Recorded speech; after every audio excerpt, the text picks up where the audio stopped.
Hello friends. இந்த வீடியோல நாம பார்க்க போற கதையின் நெறி என்னன்னா, மற்றவர்களின் பிரச்சனைகளை புரிந்து கொண்டு அவர்களுக்கு உதவுவது மிக முக்கியம். இந்த கருத்துக்கான கதைய இப்போ பார்ப்போமா? தொலைந்த தேனின் மர்மம். ஒரு பசுமையான காட்டோட நடு பகுதியில விலங்குகள் எல்லாம் வாழ்ற ஒரு கிராமம் இருந்தது. அங்க பாலுன்னு ஒரு கரடி இருந்தது. அது ரொம்ப ஆர்வம் உள்ளதாகவும் புதிய அனுபவத்த தேடிக்கிட்டு இருக்கிறவன். ஒரு நாள் பாலு கரடி அதோட நண்பர்கள் முயல் மற்றும் குருவியோடு விளையாடிட்டு இருந்தது. அப்போ பாலு கரடியோட அம்மா கூப்பிட்டாங்க. பாலு தேன் கூடு வெறிச்சோடி இருக்கு.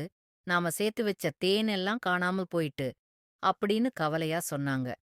பாலு கரடிக்கு ரொம்ப அதிர்ச்சியா இருந்தது. எப்படி இது நடந்தது? யார் எங்களோட தேன் எல்லாம் எடுத்துட்டு போயிருப்பாங்க? அப்படின்னு யோசிச்சுட்டு இருந்தா. இந்த தேன் மர்மமான முறையில எப்படி காணாமல் போகுது அப்படிங்கறத கண்டுபிடிக்கணும்னு முடிவு எடுத்தான். பாலுவோட நண்பர்கள் முயலும் குருவியும் அவனுக்கு உதவி செய்யணும்னு நினைச்சாங்க.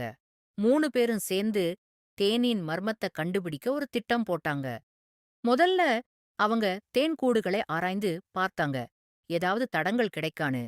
அங்க ஒரு சின்ன காலடி தடம் இருந்தது. தேனை எடுத்துட்டு போற மாதிரி அடையாளம் இருந்தது. ஆனா அது யாரோட கால் தடம்னு இவங்களால கண்டுபிடிக்க முடியல. மறுநாள் 3 பேரும் சேர்ந்து ஒவ்வொரு விலங்குகளிடமும் போய் கேட்டாங்க. எங்களோட தேன பாத்தீர்களா? யாராவது எடுத்துட்டு போறது பாத்தீங்களா? ஆனா யாருமே பாக்கலன்னு சொல்லிட்டாங்க. 3 பேரும் உண்மைய கண்டுபிடிக்க ரொம்ப முயற்சி பண்ணாங்க. எந்த ஆதாரமும் கிடைக்கல. உடனே இரவு நேரம் யார் தேன் எடுக்காங்கன்னு கண்காணிக்கணும்னு முடிவு பண்ணாங்க. எல்லாருமே மரத்துல மறைஞ்சிருந்து கவனிச்சிட்டு இருந்தாங்க. அந்த இரவு ஒரு சின்ன நண்டு தேன்கூட்டுக்கு பக்கத்துல வந்தது. அதுக்கு ரொம்பவும் பசியா இருந்தது. அதனால தேனை எடுத்துட்டு கிளம்புச்சு. இத பார்த்த 3 பேரும் நண்டை நிறுத்தி, "எங்களோட தேனை ஏன் எடுத்துட்டு போறீங்க?" அப்படின்னு கேட்டாங்க.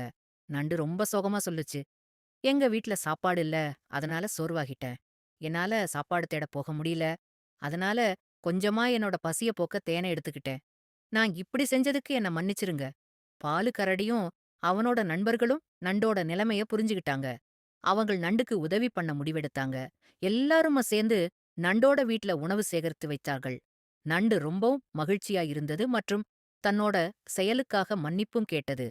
இந்த அனுபவம் கரடிக்கும் அவனோட நண்பர்கள் முயல் மற்றும் குருவிக்கு ஒரு முக்கியமான பாடமா இருந்தது.